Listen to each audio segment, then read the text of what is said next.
اللہ من الشیطان الرجیم بسم اللہ الرحمن الرحیم وَلِكُلِّ أُمَّةٍ جَعَلْنَا مَنْسَكًا لِيَذْكُرُوا اسْمَ اللَّهِ عَلَى مَا رَزَقَهُم مِّن بَهِيمَةِ الْأَنْعَامِ فَإِلَٰهُكُمْ إِلَٰهٌ وَاحِدٌ فَلَهُ أَسْلِمُوا فَبَشِّرِ الْمُخْبِتِينَ صدق اللہ العظیم۔ رب اشرح لی صدری ویسر لی امری واحلل عقدۃ من لسانی یفقہوا قولی واجعل لی وزیرا من اہلی آمین یا رب العالمین۔ ابھی جو ہم جس موضوع پر گفتگو کریں گے وہ ہے قربانی کے حوالے سے، اور اس میں ہم پڑھیں گے قربانی کا مفہوم اور ابراہیم علیہ الصلاۃ والسلام کے اسوے کو پڑھنے کی کوشش کرتے ہیں، اور اس تناظر میں جو اللہ تعالیٰ نے ایک قربانی کا حکم دیا ہے اس کو دیکھیں گے، اور پھر آخر میں انشاءاللہ قربانی کے حوالے سے کچھ موٹے موٹے مسائل اور موٹی موٹی باتیں کو دیکھیں گے۔ دیکھیں قربانی کا مفہوم کیا ہے، قربانی کا مطلب کیا ہے۔ سب سے پہلی بات تو یہ ہے کہ لفظ جو قربانی کا، جو لوگ عربی زبان سے واقف ہیں یہ ان کے لیے ہے، اس کا مادہ ہے کاف را اور با، اور اس مادے سے جو الفاظ بنتے ہیں ان کے اندر یہ مفہوم پایا جاتا ہے کہ قریب ہونا، یعنی قربت حاصل کرنے کے لیے یہ لفظ استعمال ہوتے ہیں یا اس مادے کے الفاظ استعمال ہوتے ہیں۔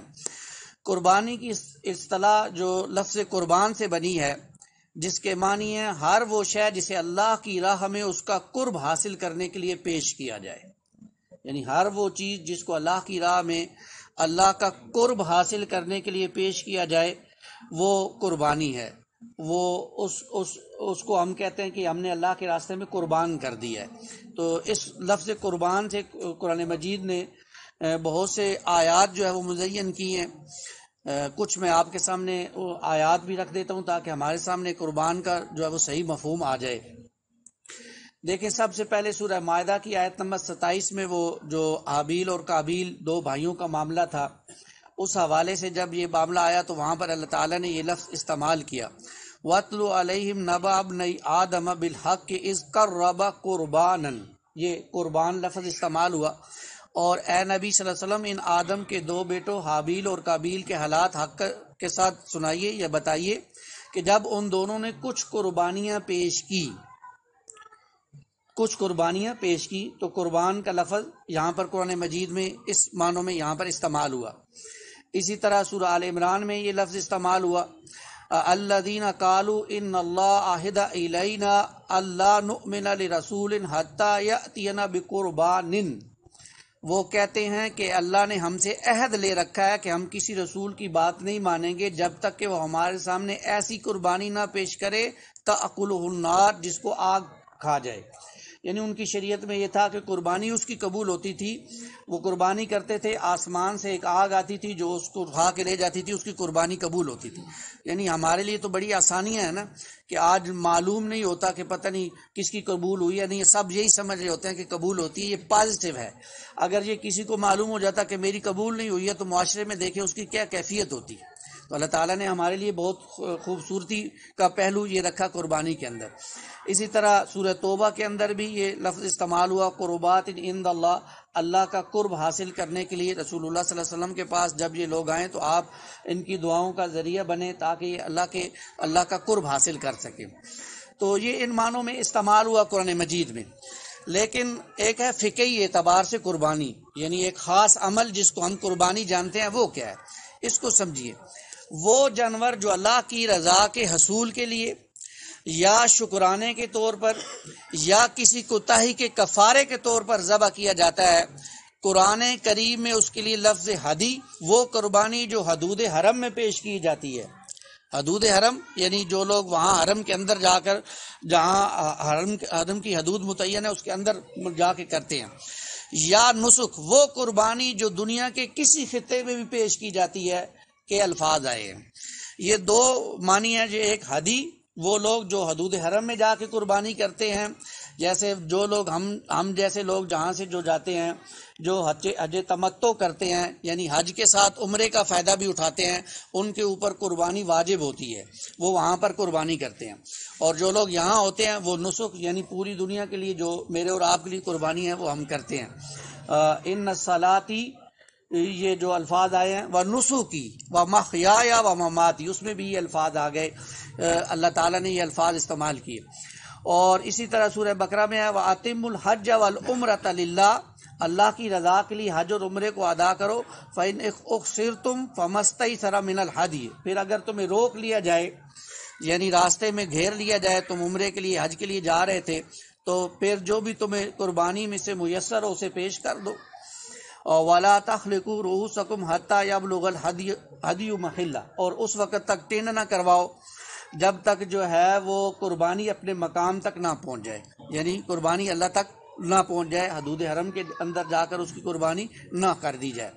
اسی طرح میں نے یہ آیت آپ کے سامنے پڑھ دی، قُلْ إِنَّ صَلَاتِي وَنُسُكِي وَمَحْيَايَ وَمَمَاتِي لِلَّهِ رَبِّ الْعَالَمِينَ، کہہ دیجئے کہ میری نماز، میری قربانی، میرا جینا، میرا مرنا سب اللہ کے لیے ہے جو تمام جہانوں کا رب ہے۔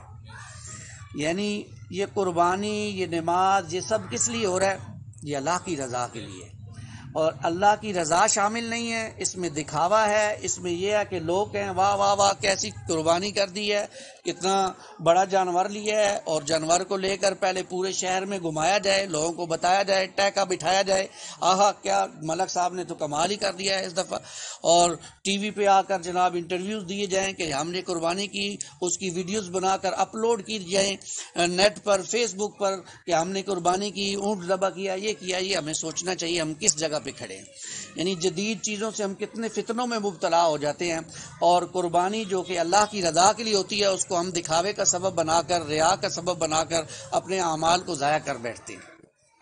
تو یہ صرف اللہ کی رضا ہے، اس میں بڑی عاجزی اور انکساری کا پہلو ہونا چاہیے۔ اب اس قربانی کا مقصد کیا ہونا چاہیے؟ دیکھیے، قربانی ایک عبادت ہے، اور اس عبادت کا مقصد یہ ہے کہ ہم اس کے ذریعے سے جو دنیا کے اندر اللہ تعالیٰ نے میرے اور آپ کے لیے امتحان بنایا ہے اس دنیا کو، لِيَبْلُوَكُمْ أَيُّكُمْ أَحْسَنُ عَمَلًا، تاکہ ہم دیکھیں کون ہے جو اعمال اچھے کرتا ہے، تو ہم اس امتحان میں کامیاب ہو جائیں، اس کے لیے اللہ تعالیٰ نے یہ قربانی دی ہے ہمیں۔ اس کے لیے اور نماز روزہ بھی ہے، لیکن اس کے لیے ایک قربانی کا عمل بھی ہے کہ ہم اس کو ادا کریں۔ خود قرآن مجید میں سورہ ملک میں اللہ تعالیٰ فرماتے ہیں الذی خلق الموت والحیات لیبلوکم ایکم احسن عملا، اسی اللہ تعالیٰ ہی نے موت اور زندگی کو پیدا کیا تاکہ تمہاری آزمائش کرے کہ تم میں سے کون ہے عمل کے اعتبار سے بہتر۔ یہ موت اور زندگی یہ صرف یہ نہیں ہے کہ انسان پیدا ہوا اور ساری زندگی دنیا کماتا رہا اور مر گیا، ہم نے اس کو پھینک دیا، نہیں، اللہ تعالیٰ نے اس کو کوئی مقصد کے ساتھ دنیا میں بھیجا ہے، اور وہ مقصد یہ ہے کہ آزمائش ہے۔ اللہ دیکھنا چاہتے ہیں ہو از دا بیسٹ، کون ہے جو بہتر اعمال لے کر آتا ہے، کون ہے جو میری خاطر جیتا ہے اور کون ہے جو دنیا کی خاطر جیتا ہے، یہ اللہ تعالیٰ دیکھنا چاہتے ہیں۔ اسی طرح سورہ کہف میں بھی اللہ تعالیٰ نے فرمایا انا جعلنا ما علی الارض زینۃ لہا، بے شک ہم نے اس زمین پر جو کچھ بنایا اس کو زیب و زینت بنایا، زینت ہے وہ سب، کس لیے؟ لِنَبْلُوَهُمْ أَيُّهُمْ أَحْسَنُ عَمَلًا، ہم آزمائیں گے ان میں سے کون ہے عمل کے اعتبار سے اچھا، ہم دیکھیں گے یہ خوبصورتی ہے اس لیے ہم نے دنیا کو زینت اور خوبصورتی سے سجا دیا، کون ہے جو ہماری طرف آتا ہے اور کون ہے جو دوسروں کی طرف جاتا ہے۔ وہ جو شاعر نے کہا کل زمیں ہستی سے تو برا ہے مانند حباب، اس زیاں خانے میں تیرا امتحان ہے زندگی۔ یہ میری اور آپ کے پاس جو زندگی کے اب تھوڑے سے لمحے رہ گئے ہیں، یہ اصل میں اللہ نے مجھے اور آپ کو امتحان کے لیے دیے، اور اس امتحان کے دو بڑے گوشے ہیں جو اللہ تعالیٰ نے میرے اور آپ کے لیے امتحان کی زندگی بنائی ہے۔ اس امتحان کے دو بڑے گوشے ہیں، ایک گوشہ ہے فکر و نظر کا امتحان، فکری طور پر، عقیدے کے طور پر انسان کے ذہن اور عقل کس کو رب مانتی ہے، اور دوسرا ہے عمل کا امتحان، عمل میں پریکٹیکل لائف میں یہ کس طرف جا رہا ہے۔ ویسے تو فکری طور پر اللہ ایک ہے، اللہ ایک کے نعرے لگاتا ہے، لیکن عملی طور پر اللہ ایک مانتا بھی ہے یا نہیں، یہ دیکھا جائے گا۔ یعنی یہ دو بڑے گوشے ہیں امتحان کے، فکر و نظر کا امتحان اور عمل کا امتحان۔ اب یہ جو فکر و نظر کا امتحان ہے اس کو سمجھیے، اللہ تعالیٰ نے اس دنیا کو بڑا حسین، بڑا پرکشش بنایا ہے تاکہ امتحان ہو کہ انسان دنیا کو محبوب بناتا ہے یا اللہ کو محبوب بناتا ہے، یعنی محبوب کون ہے پتہ چلے نا۔ رخ روشن کے آگے شمع رکھ کر وہ یہ کہتے ہیں ادھر جاتا ہے دیکھیں یا ادھر پروانہ آتا ہے۔ اگر یہ دنیا حسین اور پرکشش نہ ہوتی تو پھر اس کی طرف کون جاتا جی؟ اب یہ حسین اور پرکشش ہے تو اس کو چھوڑنا یہ اجر و ثواب کا باعث ہے نا، اس سے اتنا ہی لینا جتنی کی دنیاوی ضرورت ہے، اور باقی اپنے آپ کو بچا کر اللہ کی طرف لگانا. تو معلوم ہوگا کون ہے جو اللہ کو محبوب بناتا ہے اور کون ہے جو دنیا کو محبوب بناتا ہے. مجھے اور آپ کو بھی اس وقت سوچنا چاہیے. اللہ تعالیٰ ہمیں یہ سوچنے کی توفیق عطا فرمائے کہ رائٹ ناؤ، ابھی اسی وقت اگر ہمیں موت آ جائے تو کیا ہم اللہ کے حضور پیش ہونے کے لیے تیار ہیں؟ کیا ہم اللہ کو محبوب مانتے ہیں یا دنیا کو محبوب مانتے ہیں؟ یعنی یہ ہر بندے کے اندر میزان ہے، خود وہ دیکھے کہ وہ کس طرف جا رہا ہے. یہ ہے فکر و نظر کا امتحان کہ اللہ محبوب ہے یا دنیا محبوب ہے. اب ہے عمل کا امتحان. اللہ یہ دیکھنا چاہتے ہیں کہ انسان اپنی صلاحیتیں، اپنے مال، اپنی جان کس کی خاطر لگاتا ہے. میرے لیے لگاتا ہے یا دنیا کے لیے لگاتا ہے، یہ اللہ دیکھنا چاہتے ہیں. یہ عمل کا امتحان. اللہ یہ دیکھنا چاہتے ہیں کہ انسان اپنے مال اور اپنی جان کو کس کے لیے لگاتا ہے، اور دونوں امتحانات میں کامیابی کا ذریعہ ہے قربانی. فکر و نظر کے امتحانات میں بھی کامیابی قربانی کے ذریعے سے اس کا مقصد حاصل ہو جائے گا. عمل کا امتحان میں بھی کامیابی ہو جائے گی اگر ہم قربانی کو اس کی جو بھی معاملات ہیں اس کے مطابق جو ہے وہ ادا کریں گے. تو پھر یہ دونوں امتحانات کے جو گوشے ہیں اس میں ہم کامیاب ہو جائیں گے. یہ بات اگر ہمیں سمجھ آ گئی ہے تو اگلی بات ہمارے لیے سمجھنا بہت آسان ہے. دیکھیں فکر و نظر کا جو امتحان ہے، اس امتحانات میں کامیابی کے لیے ضروری ہے مجھے اور آپ کو کرنا کیا ہے. فکر و نظر کا امتحان یعنی عقیدے کے طور پر ہمیں کیا کرنا ہے کہ ہماری نزدیک سب سے محبوب اللہ بن جائے. تو ہمیں ہر شے کی محبت کو اللہ کی محبت پر قربان کرنا ہے. یہ ہے فکر و نظر کے امتحان میں کامیابی کا ایک نقطہ، ایک معمولی سا نقطہ جو اگر ہمیں سمجھ آ جائے کہ ہر شے کی محبت کو اللہ کی محبت پر قربان کر دیا جائے. جیسے ہر تمنا دل سے رخصت ہو گئی، اب تو آجا، اب تو خلوت ہو گئی. یعنی اللہ دل میں بس جائے. اللہ دل میں بس جائے گا تو پھر ہر چیز کی محبت اللہ کی محبت کے تابع ہو جائے گی. اگر اللہ دل سے نکل جائے گا تو پھر ہر چیز کی محبت دل میں آ جائے گی، اللہ کی محبت نہیں ہوگی. اس طرف ہمیں توجہ کی ضرورت ہے. سوچنا پڑے گا کہ ہمارے دل میں کون ہے. اور یہ بھی نوٹ کیجئے ایک وقت میں ایک دل میں ایک محبت ہو سکتی ہے. یا اللہ کی محبت ہوگی یا دنیا کی محبت ہوگی، یا اللہ کی محبت ہوگی یا دنیا کی محبت ہوگی. یہ ہمیں دیکھنا ہے کہ ہمارے دل میں کس کی محبت ہے. قرآن مجید نے جھنجھوڑ کر بتایا کہ دیکھو تمہارے اندر کس کی محبت ہے. اللہ نے یہ بتایا ہے سورہ بقرہ. ہم تو قرآن پڑھتے نہیں ہیں نا. مسئلہ یہ ہے، سب سے بڑا مسئلہ یہ ہے کہ ہمیں لوگوں نے اور چیزوں پر لگا دیا، قرآن سے دور کر دیا. ہم میں سے بہت سے لوگ ہیں جن کو قرآن پڑھنا ہی نہیں آتا، معذرت کے ساتھ. اور ہمارے مولوی حضرات ممبر اور محراب سے اس طرف ہماری توجہ ہی نہیں کرتے کہ قرآن پڑھو. کیوں؟ پیٹ کا چکر ہے. بیچاروں کی ساری چیزیں وہ کہتے ہیں تم کیوں پڑھتے ہو، ہم پڑھنے والے ہیں نا. تم ہمیں کھلاتے پلاتے رہو، ہم پڑھتے رہیں گے، تمہاری جگہ ثواب کے معاملات ہوتے رہیں گے، تمہارے اگلے پچھلوں کو بھی ثواب کریں گے. تم بس ہمارا خیال رکھو، ہمارا بھی بیوی بچے ہیں ان کا خیال رکھو، تو ہم جو ہے وہ تمہاری جگہ قرآن پڑھتے رہیں گے.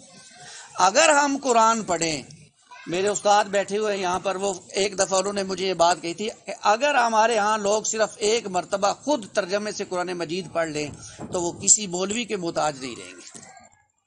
لیکن نہیں پڑھتے ہم لوگ. اللہ تعالیٰ نے ہر چیز کو کھول کھول کر بیان کیا. دیکھیں سورہ بقرہ کی آیت نمبر 165.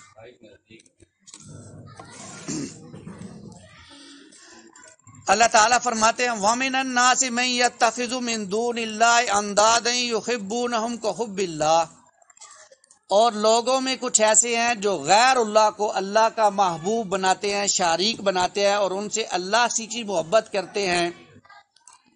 جیسے اللہ سے محبت ہونی چاہیے ایسے غیر اللہ سے ان کی محبت ہے. جیسے اللہ سے محبت ہونی چاہیے ایسے ان کی غیر اللہ سے محبت ہے. وہ ان کو بڑا محبوب سمجھتے ہیں، اللہ سے اتنی محبت نہیں ہے. لیکن مومن کون ہے، ایمان والے کون ہیں؟ والذین آمنوا اشد حبا للہ، ایمان والے تو وہ ہیں جو اپنے رب سے شدید ترین محبت کرتے ہیں۔ یہ شدید ترین محبت کیا ہے؟ ہر شے سے بڑھ کر اپنے رب کو چاہتے ہیں۔ اگر ہمارے دلوں میں رب سما جائے تو خدا کی قسم دنیا کی محبت سما ہی نہیں سکتی۔ ہم نے کبھی رب کی قدر کرے تو ہم نے، اللہ نے شکوہ کیا قرآن مجید میں اس چیز کا بھی، وما قدر اللہ حق قدری، انہوں نے اللہ کی تو قدر کی نہیں ہے جیسے کہ کرنی چاہیے۔ یہ اللہ کو ایک عام دنیا کی انسانوں کی سطح پر جب لا کے سوچیں گے تو پھر تو یہ پاگل ہو جائیں گے نا۔ اللہ ماروا ہے، اس سے بہت اونچا ہے، کبھی اللہ کو رب مان کر تو دیکھیں۔ اس نے تو کہا وَنَحْنُ أَقْرَبُ إِلَيْهِ مِنْ حَبْلِ الْوَرِيدِ، میرے بندو تم مجھے پکارو، دیکھو میں تو تمہاری شاہ رگ سے بھی زیادہ قریب ہوں۔ اجیب دعوت الداعی اذا دعان، جب بھی میرا بندہ مجھے پکارتا ہے میں لبیک کہتا ہوں، میں اس کی پکار پر لبیک کہتا ہوں۔ مجھے کیا، میرا بندہ، ایک حدیث میں یہ الفاظ بھی آتے ہیں، میرا بندہ میری طرف چل کے آتا ہے، میں اس کی طرف دوڑ کے آتا ہوں۔ اس لیے اقبال نے کہا نا، کیوں خالق و مخلوق میں حائل رہے پردے، پیرانے کلیسا کو کلیسا سے اٹھا دو۔ یہ جو ہم نے اللہ سے رابطے کے لیے بیچ میں پیر پنڈت پروہت بٹھا دیے ہیں کہ یہ ہمارا رب سے رابطہ کرائیں گے، ہم تو بڑے گناہ گار بندے ہیں، ہم کیسے رب سے رابطہ کر سکتے ہیں؟ اقبال کہتا ہے ان کو ہٹاؤ، اپنے رب سے رابطہ کر کے دیکھو، تمہارا رب تمہارے پاس آ کر تمہاری باتیں سنے گا۔ کرو تو صحیح، رب کو مناؤ تو صحیح۔ تو فکر و نظر کا امتحان بھائی یہ ہے کہ ہر شے میرے پاس جو ہر شے کی محبت اللہ کی محبت سے کم ہو اور اللہ کی محبت سب سے زیادہ ہو جائے۔ اللہ مجھے اور آپ کو اس کی توفیق عطا فرمائے۔ عمل کا امتحان کیا ہے؟ دیکھیں، عمل کے امتحان میں کامیابی کے لیے یہ ہے کہ مال اور جان جو اللہ نے مجھے اور آپ کو سب کو دی ہے، کسی کو زیادہ کسی کو کم، وہ بھی اللہ کی خاطر قربان کر دیے جائیں۔ کیوں؟ دیکھیے، مجھے اور آپ کو صحت کس نے دی؟ مال کس نے دیا؟ اللہ نے دیا۔ اب اگر ہم وہ مال اللہ کی خاطر لگا دیتے ہیں اور اللہ کی خاطر اپنی جان لگا دیتے ہیں تو اللہ یہ کہہ رہے ہیں کہ میرے ذمہ یہ قرض حسنہ ہے۔ قرآن مجید میں اللہ یہ کہتے ہیں کہ میرے ذمہ یہ قرض حسنہ، میں اس سے تمہیں کئی گنا زیادہ واپس لوٹاؤں گا۔ یہ اللہ کا فضل ہے یا نہیں ہے؟ وہ جب چاہے ہم سے ویسے ہی لے لے، ہم کچھ کر سکتے ہیں، لیکن اس کا فضل ہے نا۔ اس نے ہمیں کہا کہ تم اپنی جان اور مال کو اپنی آزاد مرضی سے میری خاطر لگاؤ اور میں کیا ہے اس کے بدلے میں تمہیں جنت دوں گا۔ سورہ توبہ کے اندر بڑے پیارے الفاظ آتے ہیں اور اللہ تعالیٰ یہ بات ہمیں سمجھانے کے لیے کہتے ہیں کہ تم میرے ساتھ ایک بیع کر لو، ایک سودا کر لو، ایک تجارت کر لو، اور وہ تجارت یہ ہے کہ تم اپنی جان اور مال میرے راستے میں لگاؤ، میں اس کے عوض میں تمہیں جنت دے دوں گا، تم لگاؤ تو صحیح۔ اور اس میں نیکی یہ ہے، سورہ آل عمران میں اللہ تعالیٰ نے فرما دیا کہ اس میں نیکی یہ ہے کہ جو تمہیں سب سے زیادہ محبوب چیز ہے وہ اللہ کے راستے میں خرچ کرنا۔ اب جب ہم اسوہ ابراہیم پڑھیں گے، ابراہیم علیہ الصلوۃ والسلام کا اسوہ، اس میں ہم دیکھیں گے کہ اللہ تعالیٰ نے ابراہیم علیہ الصلوۃ والسلام سے آپ کی سب سے محبوب چیز قربان کروائی۔ تو یہ نیکی کا چوٹی یہ ہے کہ انسان اللہ کی راہ میں ہر اس چیز کو قربان کرے جو اسے محبوب ہے۔ اللہ ہمیں اس کی توفیق دے اور ہم اپنی محبوب چیزوں کو اللہ کے راستے میں قربان کریں۔ اور یہ میں نے آپ کے سامنے جو آیت پڑھی تھی سورہ، جس کا مفہوم بیان کیا، سورہ توبہ کی، ان اللہ اشتری من المؤمنین انفسهم اموالهم بان لهم الجنہ، بھائی تم جان اور مال لگاؤ، میں اس کے بدلے میں تمہیں جنت دے دوں گا، یہ میرا تم سے وعدہ ہے۔ تم میرے ساتھ یہ اشترا بیع کر لو، خرید و فروخت کرو، تم میری خاطر جان مال لگاؤ، میں تمہیں اس کے بدلے میں جنت دے دوں گا۔ مجھے اور آپ کو جنت چاہیے یا نہیں چاہیے؟ جی چاہیے، تو پھر جان اور مال لگانا پڑے گا۔ اللہ ہمیں اس کی توفیق عطا فرمائے اور اللہ ہمیں آگے بڑھ کر یہ خوشی کے ساتھ، خوش سلوبی کے ساتھ یہ کام کرنے کی توفیق عطا فرمائے۔ اب اس بات کو سمجھ لیا ہم نے کہ دیکھیں اللہ نے مجھے اور آپ کو جو بات سمجھی ہے اس کا میں مفہوم بیان کرنے لگا ہوں 2 منٹوں میں، کہ اللہ تعالیٰ نے مجھے اور آپ کو امتحان زندگی دے کر بھیجی کہ کون بہتر عمل کرتا ہے۔ اس امتحان کے 2 بڑے گوشے ہیں، ایک فکر و نظر کا امتحان، ایک ہے عمل کا امتحان۔ فکر و نظر کا امتحان یہ ہے کہ ہر شے کی محبت اللہ کی محبت سے کم رہے، اور عمل کا امتحان یہ ہے کہ ہر شے کو اللہ کی محبت میں لگا دیا جائے۔ اور دونوں کا تقاضا یہ ہے، ہم نے پڑھ لیا کہ ایمان والے شدید ترین اللہ سے محبت کرتے ہیں اور اپنا جان مال جنت کے بعد اللہ کے راستے میں لگا دیتے ہیں۔ اب ہم دیکھیں گے کہ سیدنا ابراہیم علیہ الصلوۃ والسلام امام الانبیاء کی جو داستان حیات ہے، جو آپ کو اللہ تعالیٰ نے زندگی دے کر بھیجی، اللہ کی راہ میں ہر محبوب شے کو قربان کر دینے کی کامل ترین مثال ہے۔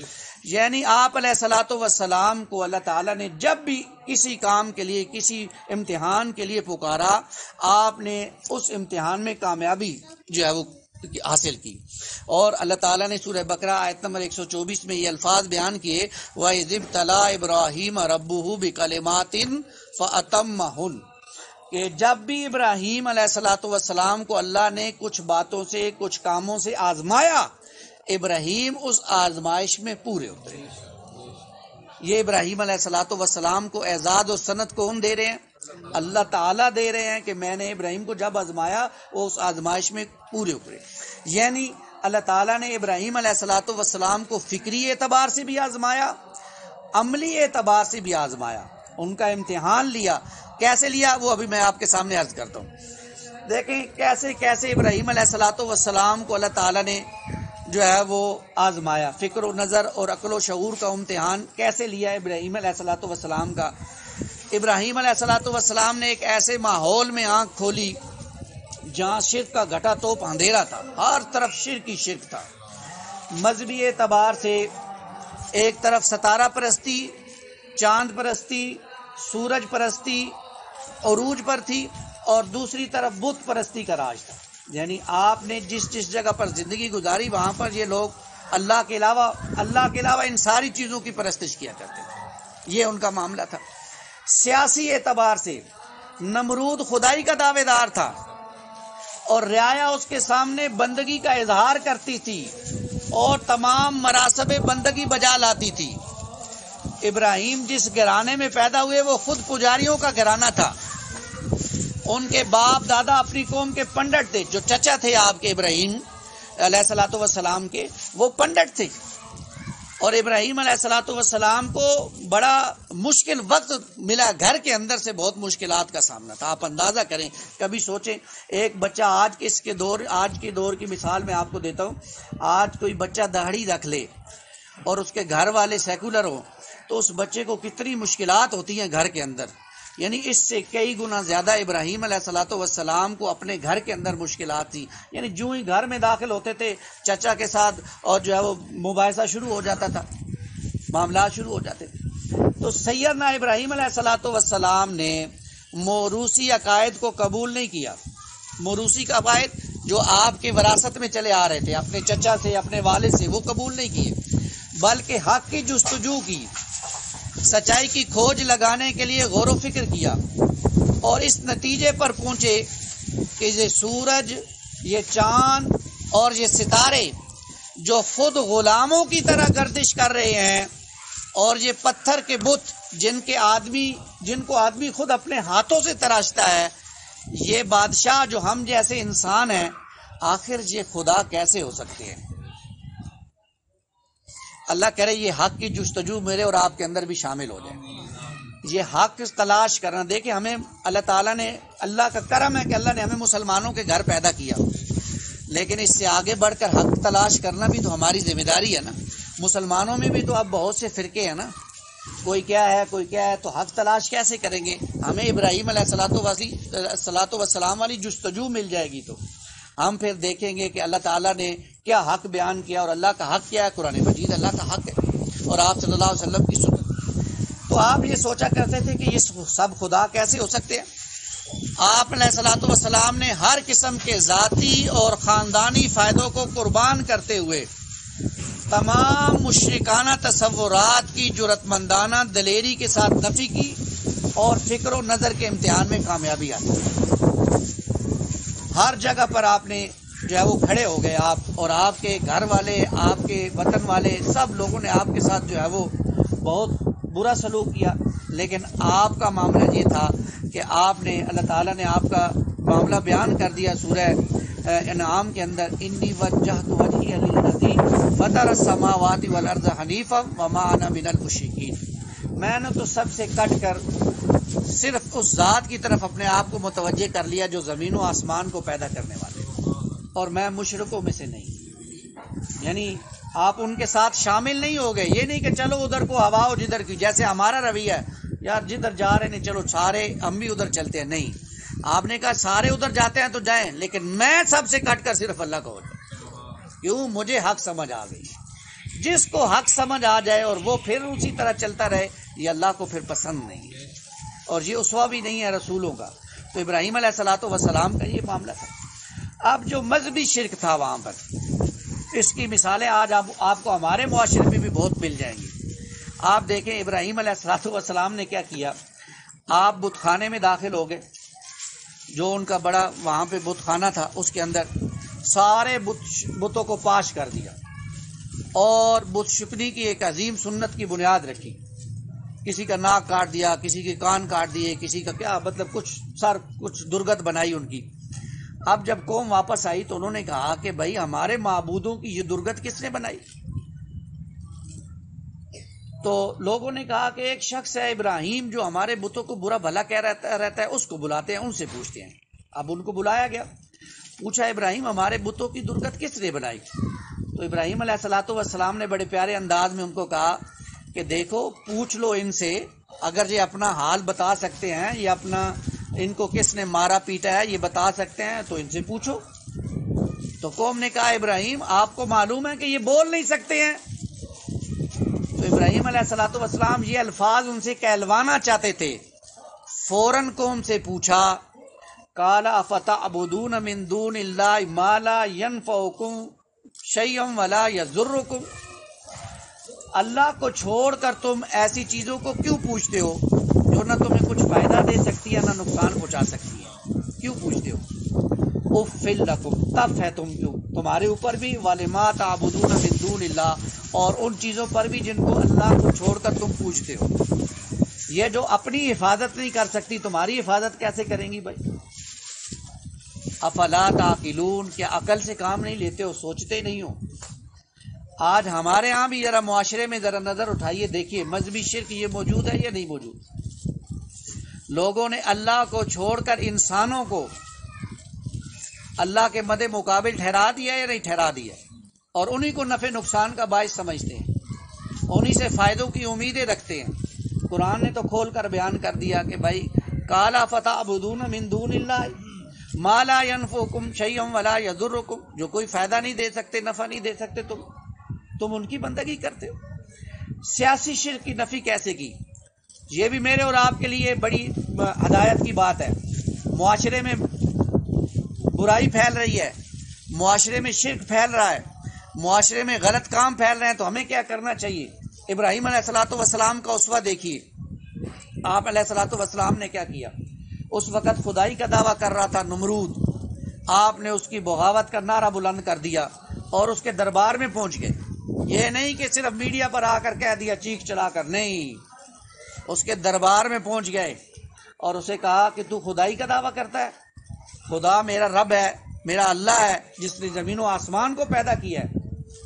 اب جب نمرود کے دربار میں پہنچے، قرآن مجید نے اس واقعے کو نقل کیا ہے سورہ بقرہ کے اندر. یہ بڑا پیارا واقعہ ہے. الم تر الی الذین حاج ابراہیم فی ربی ان آتاہ اللہ الملک، کہ بھلا آپ نے اس شخص کو نہیں دیکھا جو اس غرور کے سبب سے کہ اللہ نے اس کو سلطنت دی تھی، ابراہیم سے ان کے رب کے بارے میں جھگڑنے لگا، باتیں کرنے لگا. کیا جھگڑا کیا؟ اذ قال ابراہیم ربی الذی یحیی و یمیت، جب ابراہیم نے کہا میرا رب تو وہ ہے جو زندگی بھی دیتا ہے اور مارتا بھی ہے. تو نمرود کہنے لگا انا احیی و امیت، میں بھی زندہ کرتا ہوں مارتا ہوں. میرے جیسا کوئی بندہ جا رہا تھا، کہا اس کی گردن اڑا دو، اور ایک عمر قید جس کو ہوئی تھی، کہا پھانسی کی سزا ہوئی تھی، اس کو چھوڑ دو. کہا دیکھو اس کی موت تھی، میں نے اس کو چھوڑ دیا، اور یہ بیچارہ بے قصور تھا، میں بھی زندگی دیتا ہوں، میں بھی مارتا ہوں. تو ابراہیم علیہ الصلوۃ والسلام اس کا عقلی جواب بھی دے سکتے تھے، لیکن قربان جائے آپ نے کیسا اسوہ چھوڑا میرے اور آپ کے لیے، دعوت کا کام کرنے والوں کے لیے. آپ نے کہا، ابراہیم علیہ الصلوۃ والسلام نے کہا فإن اللہ یأتی بالشمس من المشرق فأت بها من المغرب، میرا رب تو وہ ہے جو سورج کو مشرق سے نکالتا ہے، تو بھی خدائی کا دعویٰ کرتا ہے، تو اس کو مغرب سے نکال کے دکھا. تو قرآن کہتا ہے، قرآن مجید کے یہ الفاظ ہیں فبہت الذی کفر، وہ کافر ہکا بکا رہ گیا، ششدر رہ گیا، اب میں کیا کروں؟ اب یہ تو وہ نہیں کر سکتا تھا نا. تو خدائی کا دعویٰ کیا، اس کے سامنے کھڑے ہو گئے ابراہیم علیہ الصلوۃ والسلام کہ بھائی خدا تو نہیں ہے، خدا میرا رب ہے۔ یہ اسوہ ہے ابراہیم علیہ الصلوۃ والسلام جو رہتی دنیا تک میرے اور آپ کے لیے موجود ہے۔ اللہ ہمیں اس اسوے کی طرف بھی توجہ کرنے کی توفیق عطا فرمائے۔ اب آئیے، یہ تو فکر و نظر کا امتحان تھا نا، اب اللہ تعالیٰ نے ابراہیم علیہ الصلوۃ والسلام کا محبت کا امتحان، عمل کا امتحان کیسے لیا؟ وہ نظری اعتبار سے جب ابراہیم علیہ الصلوۃ والسلام نے شرک سے اعلان برات کر دیا اور توحید کے اقرار کیا، تو سیدنا ابراہیم علیہ الصلوۃ والسلام کو یہ نہیں کہ پھول پیش کیے گئے یا دعوتیں آپ کی پیش کی گئی، نہیں، آپ پر مصائب کے پہاڑ ٹوٹ پڑے۔ والد نے گھر سے نکل جانے کا حکم صادر فرما دیا، کہا بیٹا جان آپ کی اس گھر میں کوئی گنجائش نہیں ہے، آپ اس گھر میں نہیں رہ سکتے، آپ میرے ہی بنائے ہوئے بتوں کو برا بھلا کہتے ہیں، آپ کو میں اس گھر میں نہیں رہنے دوں گا، آپ نکل جائیے۔ تو ابراہیم علیہ الصلوۃ والسلام نے گھر کی محبت اور عیش و آرام کو اللہ کی محبت کے سامنے قربان کر دیا۔ یہ تھا اسوہ ابراہیم علیہ الصلوۃ۔ قرآن مجید میں سورہ مریم کا اس کا ذکر ہے، یہ آیات لکھی ہوئی ہیں، ان کا مطالعہ کیجیے گا۔ کچھ آیات میں اسکپ کر رہا ہوں، ان کا مطالعہ آپ نے خود کرنا ہے انشاءاللہ۔ پھر سیدنا ابراہیم علیہ الصلوۃ والسلام جب چلے گئے تو آپ اپنے والد کے لیے بخشش کی دعا مانگتے رہے کہ اللہ میرے والد کو ہدایت دے دے، اس کو معاف کر دے۔ لیکن جب معلوم ہو گیا کہ والد اللہ کا دشمن ہے اور توحید کی راہ پر آنے کے لیے تیار نہیں ہے، تو اس کی محبت کو بھی اللہ کی محبت کے سامنے نہ صرف قربان کر دیا بلکہ والد سے اعلان بیزاری کر دی۔ بڑا مشکل ہوتا ہے اپنوں کو چھوڑنا، بڑا مشکل ہوتا ہے، اور والدین کو چھوڑنا، جو اللہ تعالیٰ نے کتنی محبت رکھی ہوتی ہے بچے کے دل میں بھی اور والدین کے دل میں بھی، لیکن اللہ کی محبت میں ابراہیم علیہ الصلوۃ والسلام نے والدین کو بھی چھوڑ دیا۔ اس کا بھی ذکر ہے سورہ توبہ کی آیت نمبر 114۔ گھر سے اب بے دخل ہو گئے۔ اب آپ مجھے بتائیے کہ جس شخص کو گھر سے نکال دیا جائے وہ شخص باہر بنا کے رکھتا ہے تاکہ اسے معاشرے میں رہنے کے لیے کچھ سہولیات مل جائیں۔ ابراہیم علیہ الصلوۃ والسلام ایسی کسی مصلحت کا شکار نہیں ہوئے اور توحید کے تصور کے سامنے قومی عصبیت کو پس پشت ڈال کر شرک کرنے والی قوم سے اعلان بیرات کر دیا۔ کہا میں اس قوم میں بھی نہیں رہوں گا جو قوم جو ہے وہ اللہ کے ساتھ شرک کرتی ہے۔ آپ نے اعلان بیرات کر دیا اس قوم کے ساتھ رہنے سے، اور قوم نے کیا کیا؟ ابراہیم علیہ الصلوۃ والسلام کو اپنے معبودوں کی شان میں گستاخی کی سزا دینے کا فیصلہ کر دیا۔ اور ابراہیم علیہ الصلوۃ والسلام کے لیے قرآن مجید بیان کرتا ہے سورہ انبیاء کے اندر آیت نمبر 68-69 میں کہ انہوں نے ایک بہت بڑا الاؤ تیار کیا اور اس کے اندر ابراہیم علیہ الصلوۃ والسلام کو پھینک دیا، بلکہ پھینک کیا دیا، ابراہیم علیہ الصلوۃ والسلام نے خود چھلانگ لگا دی۔ جب وہ الاؤ تیار ہو گیا نا تو وہ لے کر آئے ابراہیم علیہ الصلوۃ والسلام کو۔ اب ان کا معاملہ یہ تھا کہ ابراہیم علیہ الصلوۃ والسلام تو ڈر جائیں گے، اتنی بڑی آگ دیکھیں گے تو ظاہری بات ہے خوف کھائیں گے اور واپس آئیں گے۔ تو ابراہیم علیہ الصلوۃ والسلام تو اللہ کے بزرگ تھے، ولی تھے۔ آپ نے کہا اللہ کی محبت کی خاطر آگ کیا چیز ہے، آپ نے آگ میں بھی چھلانگ لگا۔ اللہ تعالیٰ نے آگ کو حکم دیا قُلْنَا يَا نَارُ كُونِي بَرْدًا وَسَلَامًا عَلَىٰ إِبْرَاهِيمَ، ہم نے آگ کو حکم دیا کہ میرے ابراہیم کے لیے سلامتی والی بن جا، نہ ابراہیم کو ٹھنڈ لگے نہ ابراہیم کو گرمی لگے۔ 26 کے ٹیمپریچر پر سیٹ کر دیا آگ کو، بہترین۔ اور روایات میں آتا ہے کہ 40-50 دن وہ الاؤ جلتا رہا۔ ابراہیم علیہ الصلوۃ والسلام اب جب آگ بجھی تو آپ علیہ الصلوۃ والسلام بالکل خرید۔ پھر بھی قوم کی مت ماری ہوئی تھی، ان کو سمجھ نہیں آئی کہ یہ اللہ کے نبی ہیں، پھر بھی قوم کو سمجھ نہیں آئی۔ قوم نے پھر بھی ابراہیم علیہ الصلوۃ والسلام کو ستایا۔ تو قوم کی چال تو یہ تھی کہ ابراہیم علیہ الصلوۃ والسلام دیکھتی آگ کو دیکھیں گے تو ڈر جائیں گے اور توحید کا تصور ترک کر دیں گے۔ لیکن ابراہیم علیہ الصلوۃ والسلام کے بارے میں اقبال نے کہا بے خطر کود پڑا آتش نمرود میں عشق، عقل ہے محو تماشا لب بام ابھی۔ عقل بڑی حجتیں پیش کر دیتی ہے انسان کو۔ میرے اور آپ جیسا بندہ ہوتا تو کہتا شریعت نے حکم دیا ہے نا کہ جب ایسا کوئی مسئلہ پیش آ جائے تو کلمہ کفر بھی کہہ سکتے ہیں، جان بچانے کے لیے کوئی پستول رکھ دے، کوئی بندوق رکھ دے تو کیا جی کلمہ کفر کہنے کی اجازت ہے. عقل یہ تعویلیں پیش کر دیتا ہے. ہم کہتے ہیں ٹھیک ہے جی گزر جاؤ. ابراہیم نے کہا نہیں، عقل کو پیچھے چھوڑو. مقام بندگی دیگر، مقام عاشقی دیگر. عشق کے مقام تک پہنچنا بہت مشکل ہے، اور اس کے لیے پھر اسوہ ابراہیم اپنانا پڑتا ہے. ابراہیم نے نہیں سوچا کہ عقل کیا کہتی ہے، کہا کود جاؤ کود جاؤ. یہ بھی نہیں سوچا کہ آگ جلائے گی. یہ تو اندر جا کے پتہ چلا نا کہ آگ نے نہیں جلایا. ابراہیم کو پہلے نہیں پتا تھا کہ آگ نہیں جلائے گی. وہ تو اندر جا کے اللہ نے آگ کو حکم دیا کہ میرے ابراہیم کے لیے چلا. آپ نے تو اپنے آپ کو جلانے کے لیے پیش کر دیا تھا. یہ ہے عشق. اللہ تعالیٰ ہمیں اس عشق کا کوئی کروڑواں حصہ ہی نصیب کر دے. کوئی کروڑواں حصہ ہی مل جائے تو کیا کہنے، ہماری زندگی بن جائے گی. اللہ ہمیں اس کی توفیق عطا فرمائے. اللہ تعالیٰ نے ابراہیم کی محبت میں، جب آپ نے اللہ کی محبت کے لیے جان لگائی تو اللہ تعالیٰ نے بھی اس آگ کو جو ہے وہ سلامتی والا بنا دیا. اب دیکھیے کہ جو قوم نبی کی جان کی دشمن ہو جائے اس سے کسی خیر کی توقع رکھنا یہ بیکار ہے. سیدنا ابراہیم نے محض وطن کی محبت اور اس میں رہنے کی سہولیات کی خاطر فاسق قوم کے درمیان رہنا گوارا نہیں کیا، اور خالصتاً اللہ کے بھروسے پر اس کی راہ کی مسافرت اختیار کر. اب ابراہیم علیہ الصلوۃ والسلام چلے ہیں جی، اور آپ کو میں بتاؤں کہ وطن سے نکل کر سیدنا ابراہیم علیہ الصلوۃ والسلام شام، فلسطین، مصر، عرب کے ملکوں میں پھرتے رہے. اللہ ہی بہتر جانتا ہے، اب یہ باتیں قرآن نے نہیں بیان کی ہیں، اللہ ہی بہتر جانتا ہے اس مسافرت کی زندگی میں ان پر کیا کیا بیتی ہوگی. دن رات فکر تھی تو یہ تھی کہ لوگوں کو ہر ایک کی بندگی سے نکال کر صرف ایک اللہ کی بندگی میں لایا جائے. یہ غم تھا ابراہیم علیہ السلام. اللہ کرے یہ غم مجھے اور آپ کو بھی لگ جائے. اب آپ اندازہ کریں اس خیال کے آدمی کو، جب اس کے اپنے باپ دادا اور اس کی اپنی قوم نے برداشت نہیں کیا تو کوئی اور برداشت کر سکتا تھا؟ کہیں اس کی آؤ بھگت ہو سکتی تھی. نہ جانے دیار غیر میں کن کن آزمائشوں سے وہ گزرے ہوں گے. یہ قرآن مجید میں نہیں ہے، تاریخ میں شاید ہو لیکن نہیں ہے. قرآن مجید نے ان چیزوں کو نہیں بیان کیا، لیکن بہت مصائب سے گزرے. اس طرح ساری جوانی بیت گئی، کالے بال سفید ہو گئے.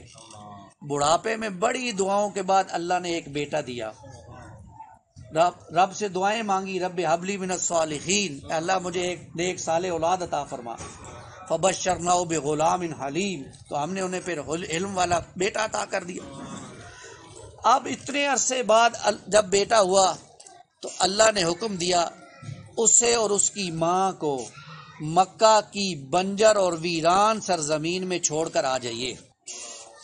ایسی زمین جہاں پر زندگی برقرار رکھنے کی کوئی امید نہیں تھی. وادی ذی ذرہ، قرآن نے یہ الفاظ استعمال کیے ہیں. اب تو خیر وہاں پر سب کچھ ملتا ہے نا ابراہیم علیہ الصلوۃ والسلام کے صدقے. وہاں جب وہ گئے تھے، جب ابراہیم علیہ الصلوۃ والسلام اپنے بیٹے کو اور اپنی بیوی کو کچھ بھی نہیں تھا. تو سیدنا ابراہیم بوڑھے ہو چکے تھے لیکن ان کے دل میں اللہ کی محبت اب بھی جوان تھی.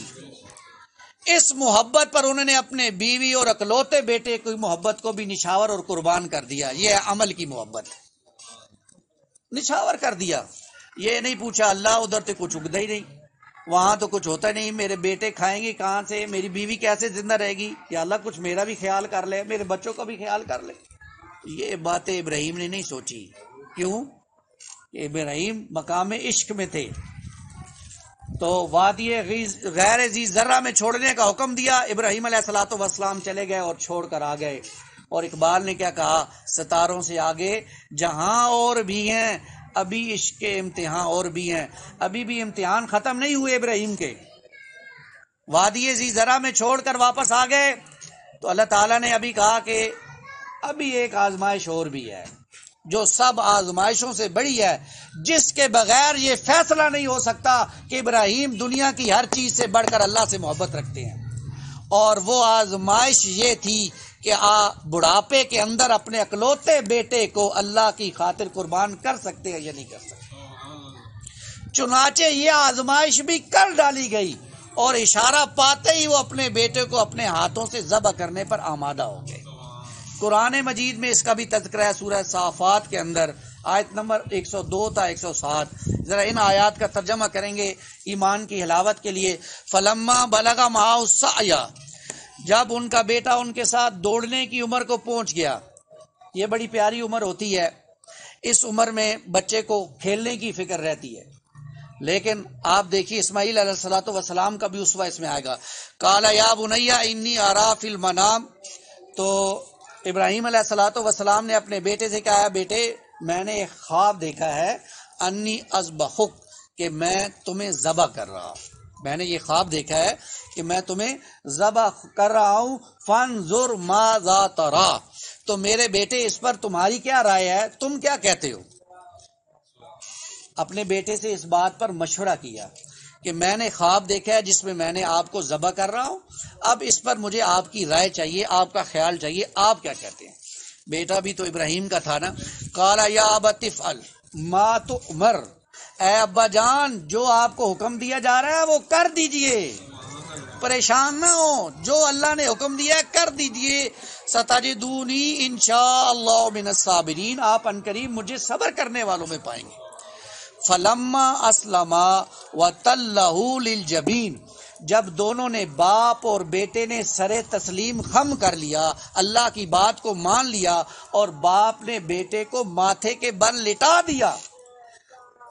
وَنَادَيْنَاهُ إِن يَا ابراہیم، تو ہم نے آواز دی ہے ابراہیم، قد صدقت رؤیایا انا کذالک نجزی المحسنین، کہ آپ نے بے شک اپنے خواب کو سچا کر دکھایا اور ہم بے شک احسان کی روش اختیار کرنے والوں کو بہتر جزا دیں.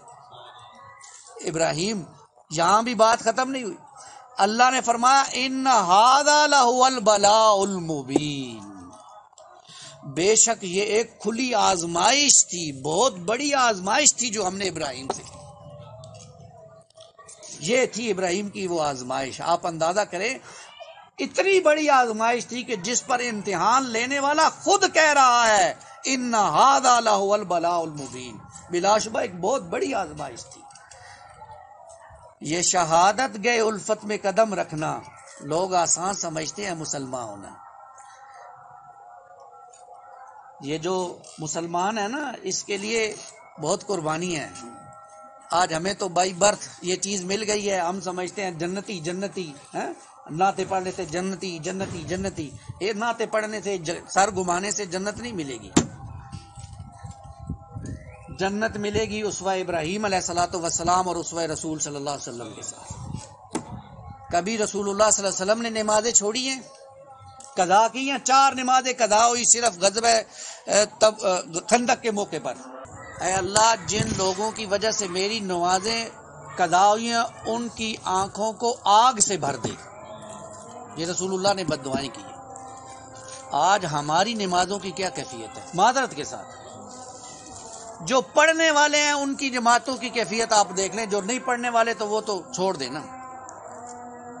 وہ بھی کبھی لیٹ ہیں، کبھی درست ہیں، کبھی زور کے ساتھ اثر کے ساتھ پڑھ رہے ہیں، کوئی جماعتیں تو بہت مشکل سی ملتی ہیں جو پڑھنے والے ہیں. قرآن مجید میں سورہ مدثر میں اللہ تعالیٰ نے جنتی اور جہنمیوں کا ایک مکالمہ نقل کیا نمازیوں کے حوالے سے. بس ضمنی بات عرض کر رہا ہوں. جب جنتی جنت میں چلے جائیں گے، جہنمی جہنم میں چلے جائیں گے، تو وہ پوچھیں گے، جنتی ان لوگوں سے پوچھیں گے جو جہنم میں چلے جائیں گے کہ بھائی تم لوگ جہنم میں کیوں چلے گئے؟ ہم تو دنیا میں تمہیں بڑا اچھا دیکھا کرتے تھے. تو وہ کہیں گے قالوا لم نک من المصلین، ہم اس لیے جہنم میں آ گئے کہ ہم نماز نہیں پڑھا کرتے تھے. اب یہ نماز کافروں کے لیے نہیں ہے، یہ میرے اور آپ کے لیے ہے. بھائی ہم کہتے ہیں نہیں پڑھیں گے نماز، کوئی نہیں، ہمیں تو مولوی صاحب نے شعر سنایا، گناہ گار ہیں، خطا کار ہیں، ڈوبے ہوئے ذلت میں ہیں، جو کچھ بھی ہے تیرے محبوب کی امت میں ہے. اللہ نے ہمیں اس لیے اللہ کی محبوب کی امت میں بھیجا تھا کہ ہم رسول اللہ صلی اللہ علیہ وسلم کی سنتوں کو، آپ کی آنکھوں کی ٹھنڈک نماز کو ضائع کر دیں اور اوپر سے لہک لہک کر کہیں کہ جو کچھ بھی ہے تیرے محبوب کی امت میں. اس لیے نہیں بھیجا. خود جان بوجھ کر چھوڑ دیں نماز اور خود سارا کا سارا ملبہ جو ہے وہ رسول اللہ صلی اللہ علیہ وسلم کی ذات پہ ڈال.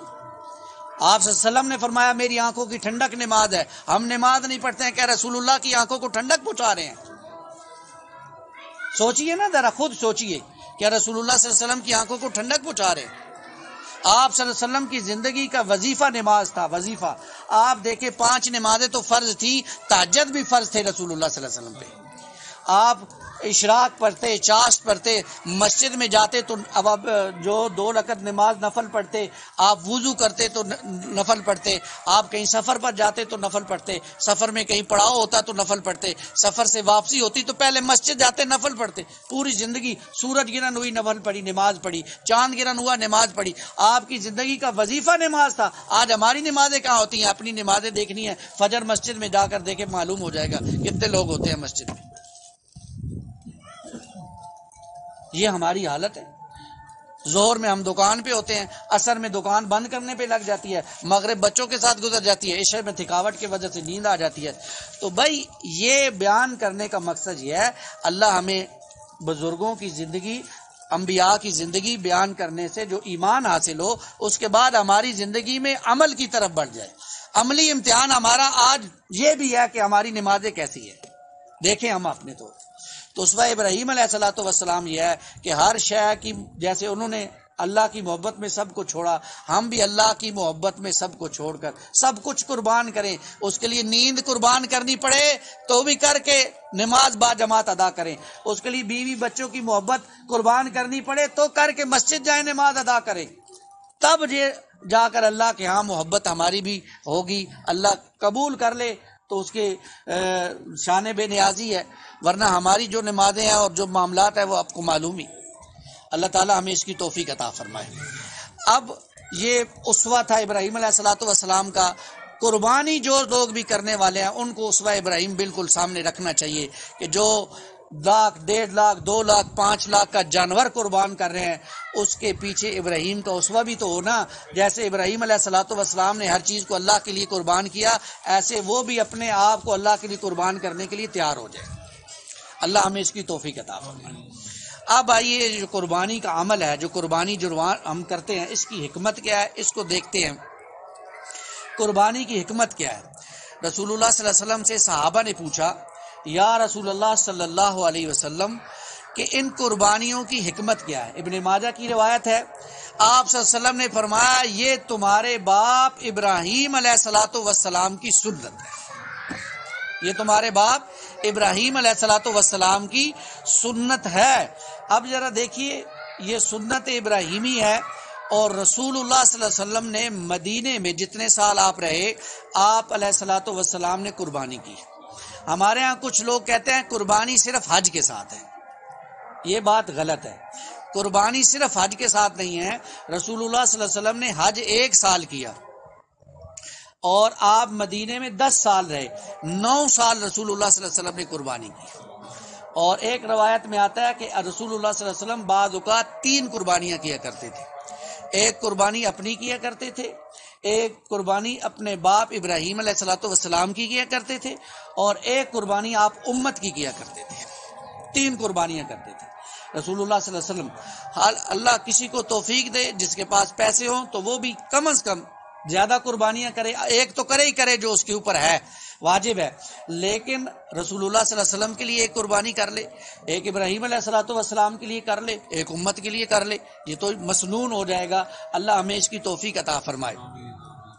تو گویا قربانی کی جو حکمت ہے وہ سنت ابراہیم کو یاد رکھنا ہے اور زندہ رکھنا ہے، اور یہ عبادت قربانی کی اس عظیم واقعے کی یادگار ہے جب 100 برس کی عمر میں ایک بوڑھا باپ اللہ کے حکم کی تعمیل میں اپنے اکلوتے بیٹے کو اپنے ہاتھوں سے اللہ کی راہ میں قربان کرنے کے لیے تیار ہو گئے۔ اللہ ہمیں اس کی توفیق دے کہ ہم بھی پھر اس چیزوں کی طرف جائیں۔ قربانی کا حکم کیا ہے؟ دیکھیں، قربانی کا حکم یہ ہے، سورہ حج کے اندر اللہ تعالیٰ نے اس کا حکم دیا ہے، آیت نمبر 34 میں اللہ تعالیٰ نے ہر امت کے لیے قربانی کی عبادت کو جو ہے وہ عبادت قرار دیا ہے تاکہ لوگ اللہ کو یاد کریں۔ دیکھیں، ہم نے پڑھا تھا قربان اللہ کا قرب حاصل کرنے کے لیے، اور اللہ تعالیٰ نے یہ قربانی رکھی تاکہ ہم اللہ کا قرب حاصل کریں، اور یہ ہر امت میں تھی کسی نہ کسی ذریعے سے۔ ہماری جو اس وقت قربانی ہے وہ جانوروں کے ذریعے سے ہے کہ مویشیوں کو اللہ کے راستے میں قربان کیا جائے۔ اللہ ہمیں اس کی توفیق عطا فرمائے۔ یہ تو قرآن مجید میں حکم ہے، اور اسی طرح سورہ کوثر کے اندر بھی حکم ہے کہ آپ اپنے رب کے لیے قربانی پیش کیجئے، اس کے لیے نماز پڑھیے اور قربانی پیش کیجئے۔ اور حدیث میں ابن ماجہ کی روایت ہے، اللہ کے رسول نے فرمایا صلی اللہ علیہ وسلم، عید الاضحیٰ کے دن فرزند آدم کا کوئی عمل اللہ کو قربانی کے جانور کا خون بہانے سے زیادہ محبوب نہیں ہے۔ قربانی کا جانور قیامت کے دن اپنے سینگوں، اپنے بالوں اور کھروں کے ساتھ زندہ ہو کر آئے گا، اور قربانی کا خون زمین پر گرنے سے پہلے اللہ تعالیٰ کی رضا اور مقبولیت کے مقام پر پہنچ جاتا ہے۔ اللہ ہمیں ایسی قربانی کی توفیق عطا فرمائے۔ بس اللہ کے بندو، دل کی پوری خوشی سے قربانیاں کیا کرو۔ یہ کوئی جبر نہیں ہے یا پریشر نہیں ہے کہ اس دفعہ بچے پریشر بڑا ڈال رہے ہیں، بھائی ابا جی بکرا لینا ہی لینا ہے تو بچوں کی خوشی کے لیے لیں۔ یہ دل کی خوشی کی، دل کی رضا کے ساتھ قربانی کریں، اللہ کی محبت میں قربانی کریں، ابراہیم علیہ الصلوۃ والسلام کی محبت میں قربانی کریں۔ اللہ ہمیں ان چیزوں کی طرف ہاں اس سے بچے بھی خوش ہو جائیں گے، جب بکرا گھر آئے گا تو بچے بھی خوش ہو جائیں گے، بیوی بھی خوش ہو جائے گی، لیکن دل میں یہ ہو کہ میرا رب میرا راضی ہو جائے۔ دلوں کے حال اللہ جانتا ہے، انسان کسی کو نہیں بیان کر سکتا۔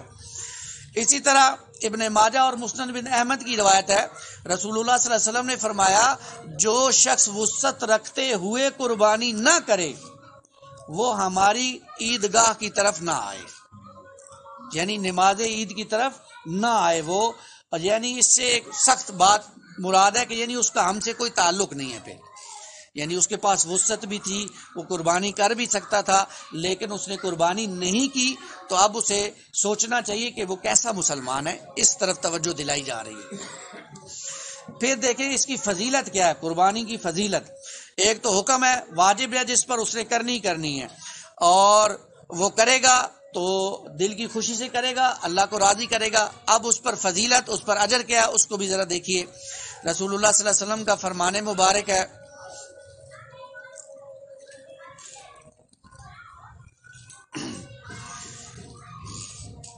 ابن ماجہ کی روایت ہے،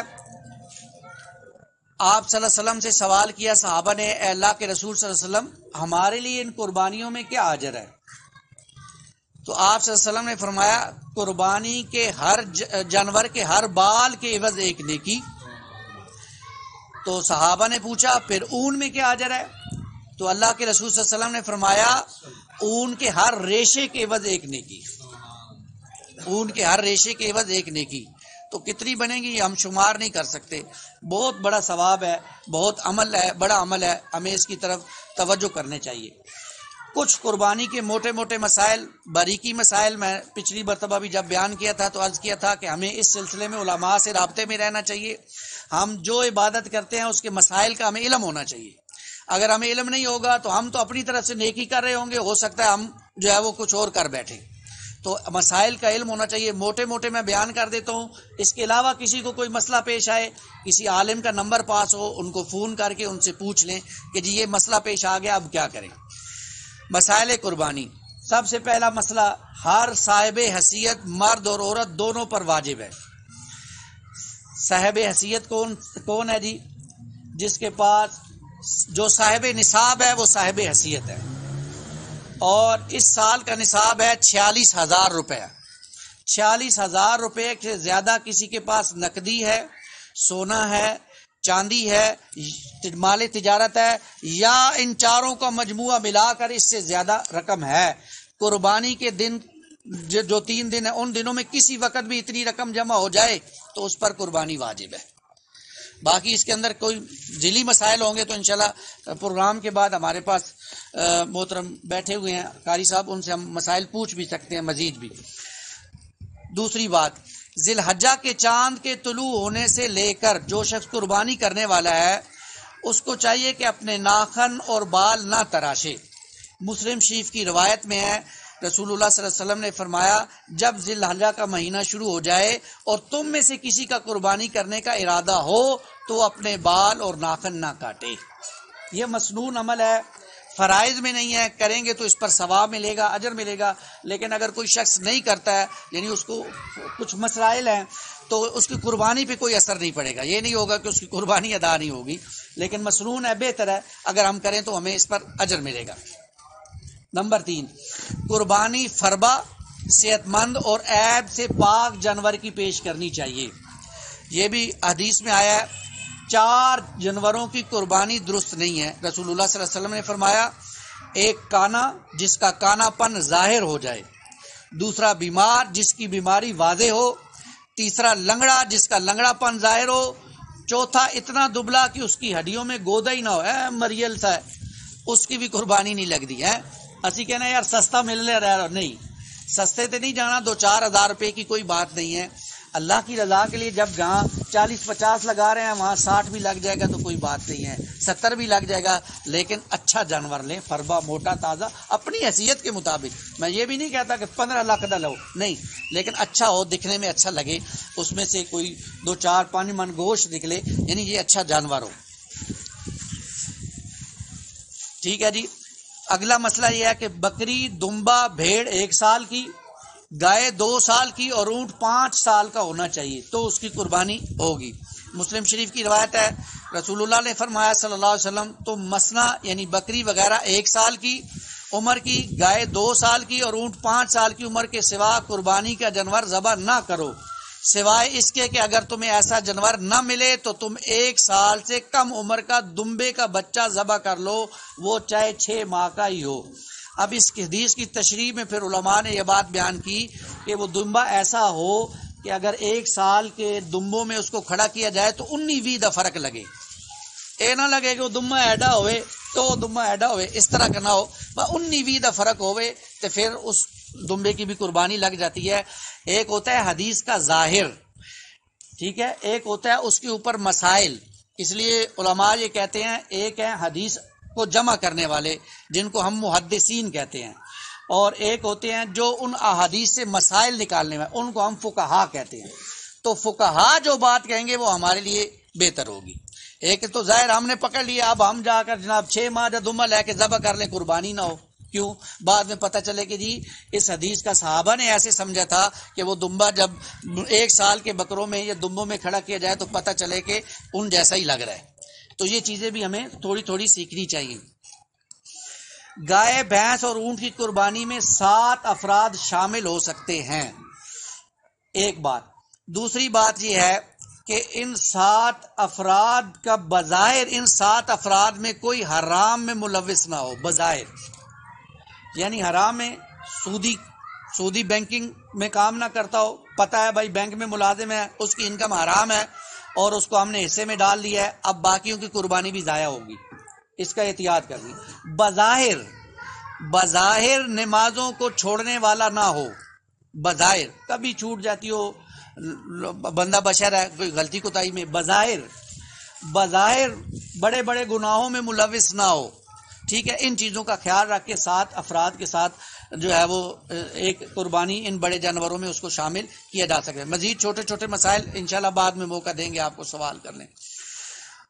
ضروری یہ ہے کہ جانور عید کی نماز کی بعد ذبح کیا جائے، اینی بھی جلدی نہیں پانی کہ جناب عید کی نماز پڑھی نہیں تو چلو بھائی ذبح کر دو، نہیں، عید کی نماز پڑھنے کے بعد، ہاں یہ آپ کوشش کریں کہیں ایسی جگہ پہ پڑھ لیں جہاں جلدی عید کی نماز ہوتی ہے، آپ کو زیادہ جلدی ہے، اور کیونکہ مسنون یہ ہے کہ رسول اللہ صلی اللہ علیہ وسلم عید کی نماز پڑھ کے آ کے جانور ذبح کر کے اس کے کچھ گوشت سے اپنے دن کا آغاز کرتے تھے۔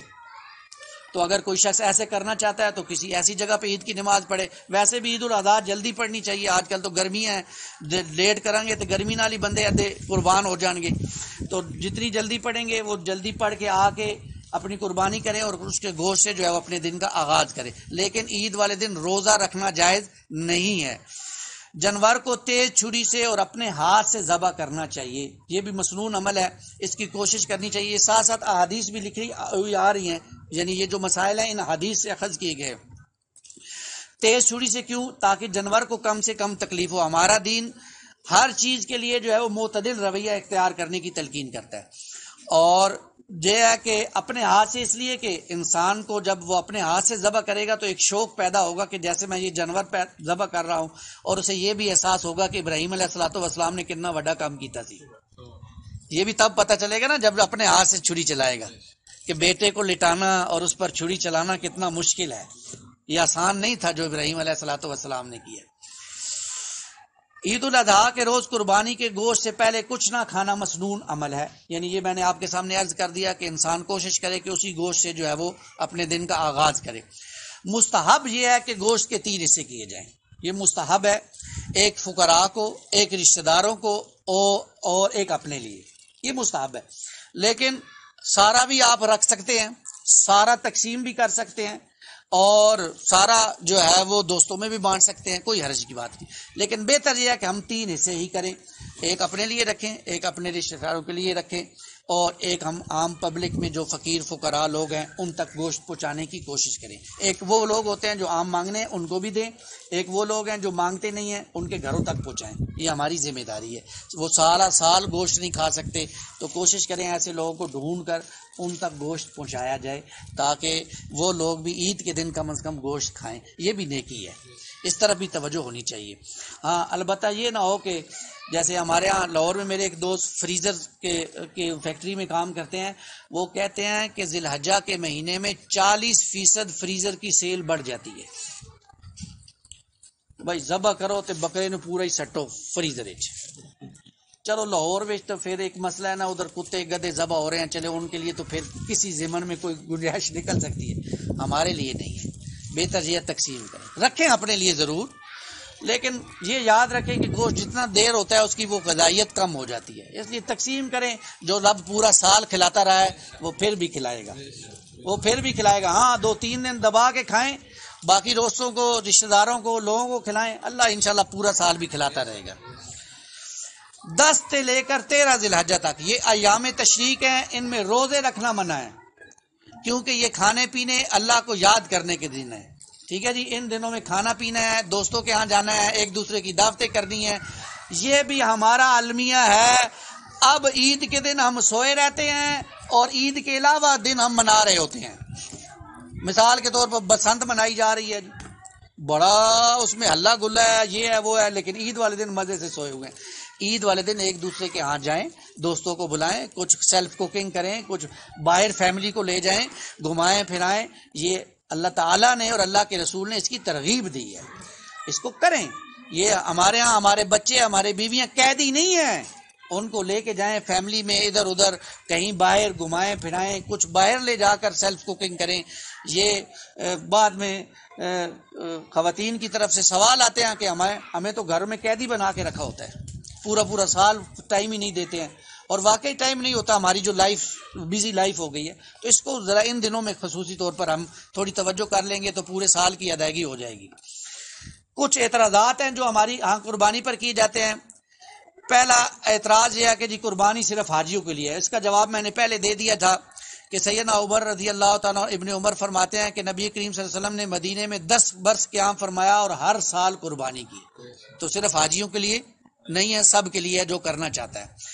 دوسرا اعتراض یہ ہوتا ہے کہ جی قربانی وسائل کا ضیاع ہے، ایک دن میں اتنے جانور ذبح ہو جاتے ہیں، جانوروں کی کمی ہو رہی ہے، اور جو ہم اتنا پیسہ ضائع، وہی پیسہ ہمیں صدقہ خیرات کرنا چاہیے، عورتوں کی شادی نہیں ہو رہی، جہیز بنا کے دینا چاہیے۔ کچھ ہمارے ہاں سیانے لوگ بھی تو ہے نا جو ٹی وی پہ بیٹھے ہوئے ہیں، وہ اس طرح کے اعتراضات اٹھاتے ہیں، تو اس کا جواب بھی سنیے۔ حج یا قربانی کے لیے جو رقم ہے اس سے خدمت خلق نہیں ہو سکتی، خدمت خلق کے لیے اور چیزیں ہیں۔ دیکھیں حج اور قربانی یہ اللہ کے حقوق ہیں، اور یہ جائز نہیں ہے کہ حقوق العباد کو حقوق اللہ کی کاسٹ پر ادا کیا جائے، کوئی بھی حکم کسی دوسرے حکم کی کاسٹ پر نہیں ہے۔ آپ کو اللہ تعالیٰ نے دیا ہے، آپ صدقہ کریں، آپ زکوٰۃ دیں نا، ان کو صدقہ کریں، خیرات کریں، صدقات نافلہ ہیں۔ صرف پنڈی گھیب کے لوگ اور تاجر صحیح زکوٰۃ دینا شروع کر دیں تو پنڈی گھیب کیا پوری ہمارے ضلع کے اندر کوئی شخص فقیر نہ بچے، دیتے ہی نہیں ہیں۔ کئی تاجر ایسے ہیں، حضرات ایسے ہیں جو زکوٰۃ نہیں دیتے ہیں، کہتے ہیں ہمارے تجارت کی تیزی تجارت ہے، زکوٰۃ ہے۔ مولوی جو مسئلہ بیان کرے اسے کہتے ہیں اس کو اپنی مسجد سے ہی نکال دو، یہ تجارت پر زکوٰۃ بیان کرتا ہے، اس کو مسجد میں جمعہ پڑھانے کی اجازت نہیں ہے۔ تاجروں پر بھی زکوٰۃ ہے، دیتے نہیں ہیں، اور زکوٰۃ ہے، صدقات نافلہ ہیں، آپ صدقات دیں، ان لوگوں کی مدد کریں، جہیز فنڈ بنا لیں کچھ، اس سے مدد کریں ان کی، لیکن یہ نہیں کہ اب قربانی واجب ہے اس کو چھوڑ کے آپ یہ نہیں کر سکتے، کسی حکم کو کسی دوسرے حکم کی کاسٹ پر ادا نہیں کر سکتے۔ یہ جو زیادہ سیانے ہیں وہ پھر ہمیں کہیں اور ہی لے جائیں گے. تو یہ کچھ اعتراضات ہیں، اور بھی بہت سے ہیں، لیکن انشاءاللہ اب کیونکہ جمعے کے خطبے بھی ہوں گے ان میں یہی باتیں آئیں گی انشاءاللہ بار بار. قربانی کی روح کیا ہے اس کو سمجھیے. یہ 2-3 آخری باتیں ہیں، ان کو سمجھ لیجئے، پھر انشاءاللہ اللہ تعالیٰ یہ باتیں ہمیں یاد رکھنے کی توفیق عطا فرمائے. قربانی کی روح ہے تقویٰ. یہ بہت اہم ہے. قرآن مجید میں سورہ حج میں اللہ تعالیٰ فرماتے ہیں کہ اللہ کو نہ ان جانوروں کا گوشت پہنچتا ہے، نہ اللہ کو ان کا خون پہنچتا ہے. اللہ کے ہاں جو چیز پہنچتی ہے وہ تمہارا تقویٰ پہنچتا ہے. یہ جو اندر چیز ہے یہ اللہ کے ہاں پہنچتی ہے. کس کی محبت میں کر رہا ہے؟ میں نے پہلے عرض کیا تھا نا، یہ جانور کس کی محبت میں قربان کر رہا ہے؟ بیوی کی محبت میں کر رہا ہے، بچوں کی محبت میں کر رہا ہے، یا اللہ کی محبت میں کر رہا ہے؟ اللہ یہ دیکھیں گے، اور وہ یہاں سے ہے. میں اور آپ کسی پہ فتویٰ نہیں لگا سکتے. وہ اللہ کو معلوم ہے کہ یہ قربانی میں کس کے لیے کر رہا ہوں. وہ یہاں سے اللہ کو معلوم ہے یا اس شخص کو معلوم ہے کہ وہ کس کے لیے کر رہے ہیں. تو قربانی کی روح تقویٰ ہے، اور تقویٰ والے لوگ جو ہیں اللہ تعالیٰ ان کی قربانیوں کو قبول کرتا ہے. اس لیے وہ میں نے عرض کیا تھا نا کہ جو 7 لوگ ہوں وہ بھی بظاہر حرام کاموں میں ملوث نہ ہوں، وہ بھی متقی ہوں، نیک ہوں، بظاہر نظر آئیں. باقی دلوں کے حال اللہ جانتا ہے، اللہ کو معلوم ہے. اقبال نے کہا نا، شوق تیرا اگر نہ ہو میری نماز کا امام، میرا قیام بھی حجاب میرا سجود بھی حجاب. اللہ کی محبت نہ ہو، یہ دیکھنے کا شوق نہ ہو، تو پھر انسان نماز تو پڑھ رہا ہوتا ہے لیکن ہی بس اوپر نیچے ہی ہو رہا ہوتا ہے. تو اللہ کی محبت میں جو عمل کیا جاتا ہے اس کے اور لذت ہوتی ہے. ان اکرمکم عند اللہ اتقاکم، اللہ کے نزدیک بھی وہی عزت والے ہیں جو سب سے زیادہ متقی ہیں، تقوی والے ہیں. اور اللہ کے ولی بھی وہی ہیں جو اللہ کا خوف رکھتے ہیں اور اللہ سے جو ہے وہ ڈرتے ہیں، اللہ کا تقوی اختیار کرتے ہیں. اللہ ہمیں تقوی اختیار کرنے کی توفیق عطا فرمائے. اب تقوی ہے کیا اس کو سمجھ لیجئے. سیدنا عمر رضی اللہ تعالیٰ نے ابی ابن کعب سے پوچھا کہ ابی تقوی کیا ہے؟ تو انہوں نے کہا امیر المومنین آپ کبھی کسی جنگل میں گئے ہیں جہاں کا یہ جھاڑیاں وغیرہ ہوں؟ تو کہا ہاں میں گیا ہوں. تو پوچھا کیسے گزرتے ہیں؟ کہا میں وہاں سے گزرتا ہوں اپنے کپڑوں کو سمیٹ کے تاکہ کسی جھاڑی میں نہ الجھ جائیں، تو میں وہاں سے ایسے گزرتا ہوں. تو ابی ابن کعب نے کہا فرمایا کہ امیر المومنین یہی تقوی ہے. یہ دنیا اس کے اندر خواہشات کی جھاڑیاں ہیں، ان جھاڑیوں سے اپنے آپ کو بچانا اللہ کا تقوی ہے. کہیں پر گناہوں کی جھاڑیاں ہیں، کہیں پر خواہشات کی جھاڑیاں ہیں. ان گناہوں کی جھاڑیوں سے بچا لے گا انسان اپنے آپ کو تو اس کے دل میں تقوی پیدا ہو جائے گا. اللہ ہمیں یہ تقوی پیدا کرنی. قربانی کی روح کیا ہے جی؟ تقوی. قربانی کا حاصل کیا ہونا چاہیے؟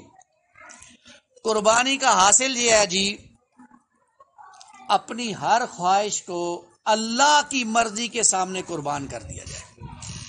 اپنی ہر خواہش کو اللہ کی مرضی کے سامنے قربان کر دینا.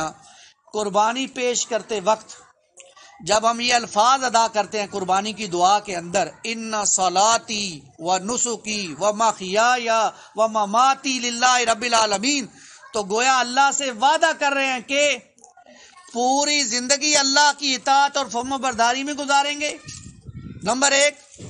نمبر 2، ہر وقت مال اور جان اللہ کی رضا کے لیے لگانے کو تیار رہیں گے. اور نمبر 3، اپنی عزیز ترین شے کو بھی اللہ کی راہ میں لگانے سے دریغ نہیں کریں گے. یہ جب ہم ذبح کر رہے ہوتے ہیں نا، اس دعا کے اندر یہ ہمارے ذہن میں ہونا چاہیے. یہ 3 کام ہم کر رہے ہیں. اگر ہم ایسا نہیں کرتے تو قربانی محض ایک رسم ریچول ہے یا گوشت کھانے کا سالانہ تہوار ہے، اس سے زیادہ کچھ نہیں. اگر یہ 3 چیزیں ہمارے سامنے نہیں ہیں، پوری زندگی اللہ کی اطاعت اور فرما برداری، ہر وقت مال اور جان اللہ کی راہ میں لگانے کی کو تیار رہنا، اور اپنی عزیز ترین شے کی اللہ کی راہ میں قربان کرنا، اگر یہ پیش نظر نہیں ہے تو پھر گوشت تو کھانے کا تہوار ہو سکتا ہے سالانہ، یہ اللہ کی راہ میں بس ایک رسم رہ گئی ہے. وہ جو اقبال نے کہا تھا، رگوں میں وہ لہو باقی نہیں، وہ دل وہ آرزو باقی نہیں، نماز و روزہ و قربانی و حج یہ سب باقی ہیں تو باقی نہیں. سب باقی ہیں تو باقی نہیں.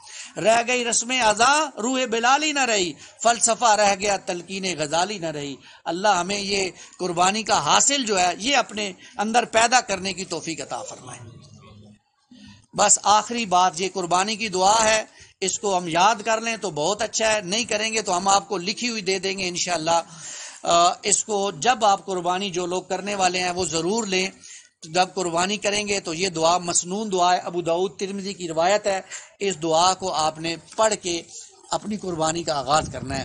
انی وجہت وجہی للذی فطر السماوات والارض علی ملت ابراہیم حنیفا وما انا من المشرکین ان صلاتی و نسکی و محیای و مماتی للہ رب العالمین لا شریک لہ وبذالک امرت وانا من المسلمین اللہم منک ولک بسم اللہ واللہ اکبر.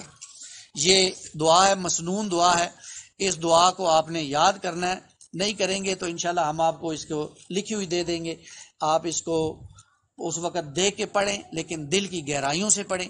اللہ تعالیٰ جو میں نے بیان کیا ہے قربانی کے حوالے سے، اسوہ ابراہیم علیہ الصلوۃ والسلام کے حوالے سے، اور اس سے پہلے ذوالحجہ کے فضائل، اللہ ہمیں یاد رکھنے کی توفیق عطا فرمائے اور اس پر ہمیں عمل کرنے کی توفیق عطا فرمائے. آمین یا رب العالمین. اقول قولی ھذا استغفر اللہ لی ولکم ولسائر المسلمین والمسلمات.